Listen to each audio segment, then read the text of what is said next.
right. Let's bring Paul Watson up with Webster briefly, and then with any new research points or data he has. Let's bring Paul Watson up via video connection from the United Kingdom and then go to a few phone calls. Paul, I think where Webster's going with this report last November about NATO and CIA infiltrating the police department in Oslo and recruiting former police, the drills.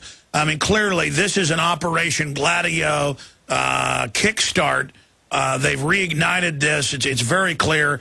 And you've got the whole Israeli connection into this, attacking this Palestinian youth camp, similar to the Zionists that went to the Dome of the Rock, what, a decade ago and shot, close to 100 people. We've got to look in that area, but then at the same time, and there's Kurt's article from a week and a half ago, will NATO resurrect Operation Gladio to frame Gaddafi? Well, no, it's to frame the right wing. Paul, what's your view on all this from your research?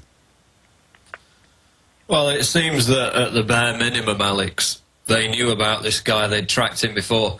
Norwegian MI5 had massacre suspect on list, and it turns out that back in March he had been included in an intelligence database because he bought an amount of chemicals off a Polish individual on the internet, and so straight after that they put him in the database as a potential terrorist. And then, of course, we had the report from Channel 4 News, which came out on Friday, where before the police even confronted him, they knew his name. They shouted his name out as soon as they got to the island, even though it took them 90 minutes to get there.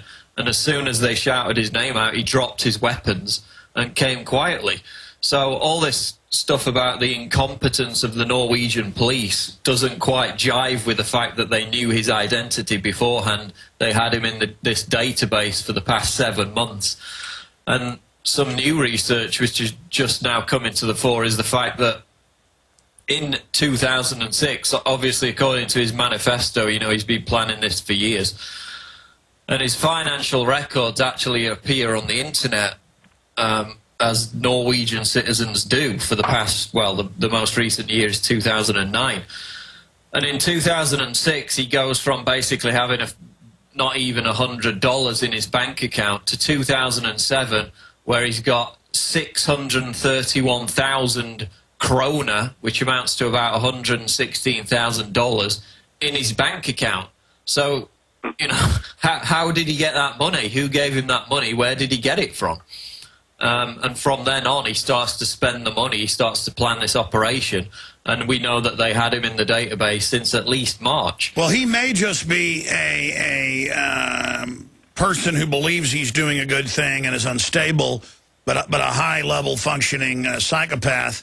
I guess what you call a moral psychopath, if such a thing exists. The point is that then they handle him, they provocateur him like McVeigh to play a limited role, and then all their people are pulled out and protected following the classic paradigm that they've perfected with these false flag patsy setups. And then now he's more than happy as an egomaniac to take all the credit and to say, don't worry, my other cells are about to attack, and indeed they are, because it's NATO running the Norwegian police with British intelligence clearly involved. He's in England getting his walking orders with a group of people that call themselves the Knights Templar. I know there's a group that does indeed meet and promote this. We even saw that in that Sky television show that demonized yours truly, Paul Watson. Well, yeah, of course. We know somebody else who started obsessing and talking about the Knights Templar and the Freemasons, and that was, of course, Mr. Shaler, the former MI5 agent who suddenly started dressing like a woman and calling himself Jesus. And then you also have this individual in Norway, Breivik, who was tied into the English Defence League. He went and visited them in 2002. And the English Defence League basically is played off against militant Muslims in Britain routinely to foster this clash of civilizations, and it's a pathetic group made up of former drunk football hooligans, completely infiltrated by MI5, just as the neo-Nazis are also infiltrated by MI5. Not infiltrated, it's come out in Germany and England that the Nazi groups are founded and run by the government. But I mean, this EDL is so pathetic that they splash it all over the newspapers every time they want to get us at each other's throats. So here's Breivik going to visit them in 2002. In 2007, he suddenly finds $116,000 in his account. He's later put on a terrorism database, and the police know his name before they even get to the island. And now we're hearing that domestic groups all over the world, from England to the U.S. to the continent of Europe, have to be watched. If you're talking bad about globalism or open borders, you're bad now. I mean, this is perfect branding. And, Paul, did we not call it with the crescendo of white al-Qaeda leading up to this? I mean, what do you think about what Pachinik was saying earlier, that he thinks this is real? Well, it could be real in the sense that this individual thought he was doing what he was doing for his own cause, which is outlined. But, I mean, that's exactly what Timothy McVeigh thought. But it turned out that he was a complete patsy, you know. There were more individuals involved in the plot. Then Nichols came out later and said, yeah, we were provocateur by the government. So we've got exactly the same indicators in this. And like you just said, this is Christian Science Monitor. Norway massacre likely to ramp up monitoring of right-wing groups. And it says, the sudden appearance of a murderous and crusading figure who sees himself as a martyr for Judeo-Christian European civilization is expected to ramp up surveillance by intelligence agencies of a far-right culture that has grown and flourished in the greenhouse of the internet. Well, here's another one. Yeah, it's all the internet allowed him to be radicalized, so we've got to censor the web right as YouTube adds its report. This promotes terrorism link. Here it is. Killer personifies rise of the new right. Financial Times of London.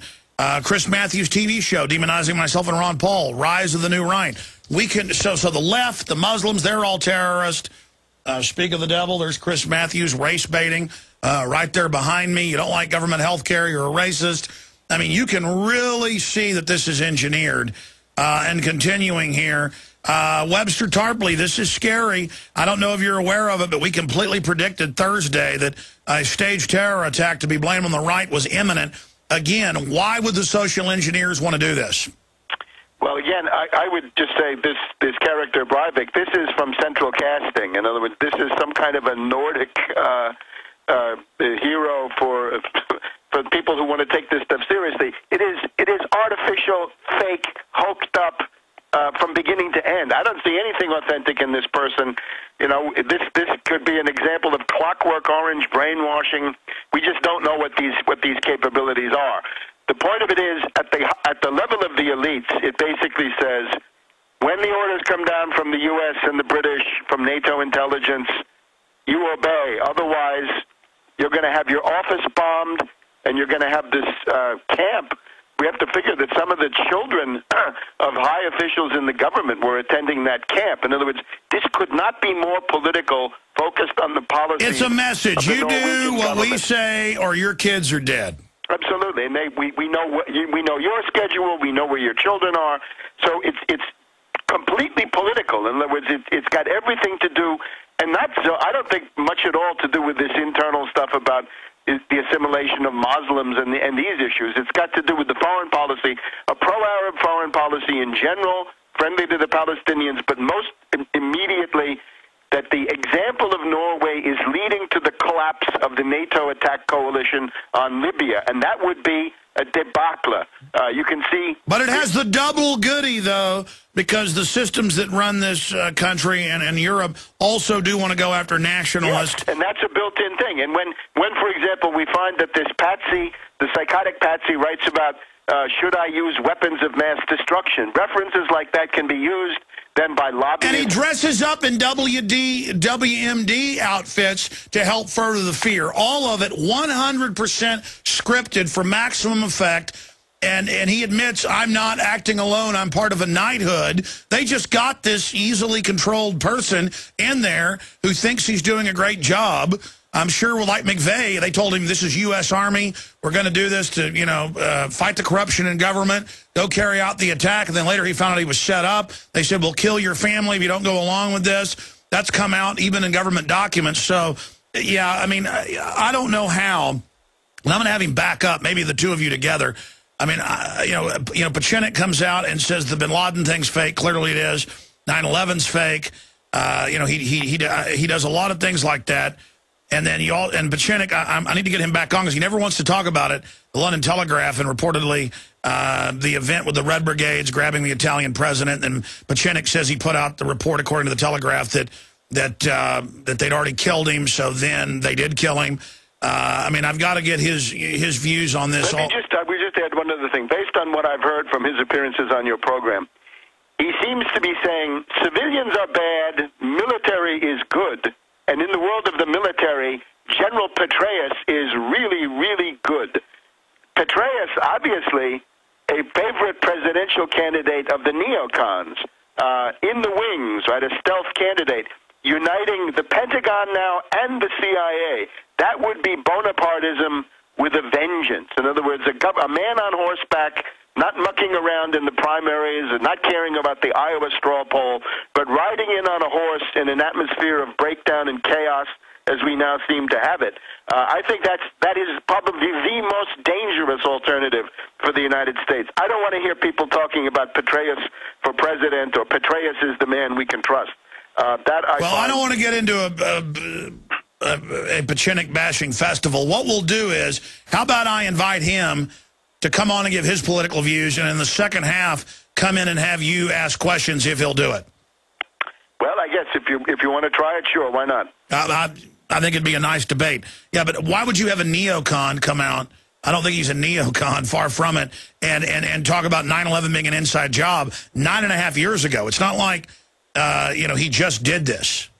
No, I'm simply saying that Petraeus, people haven't maybe noticed it, but Petraeus is the gathering point of most neocons, although some of them are looking elsewhere. All right, let me do this, Webster. I promise, but I got to go on RT at 3, so we got to get out of here soon so we can set up the video Skype. I promise to go to callers, so we're just going to do part of the next segment and finish with these callers. Watson, we got a minute before we go to break, and we're going to come back and take 4 or 5 calls with Tarpley and you here. Just very quick questions or comments, but any other little caveats or tidbits as we go out to break? Well, it's the fact that he went and targeted predominantly young white Norwegians. I don't think that's something that can explain with these convoluted mental gymnastics. Why didn't he just go and blow up a mosque? There's one in the centre of Oslo. If he's an anti-Muslim extremist, why kill young white people? Just doesn't make sense to me. If I may also add, he's a composite figure, as I understand. He's Breivik, but he's got a blog apparently under the name Fjordman. Some people think that's him, and he's known as Andrew Berwick when he puts his screed up on the internet. So, a composite figure. Well, he fits every one of the MOs. My gut tells me it's never wrong. This is as phony as a $3 bill. We'll be right back. Stay with us.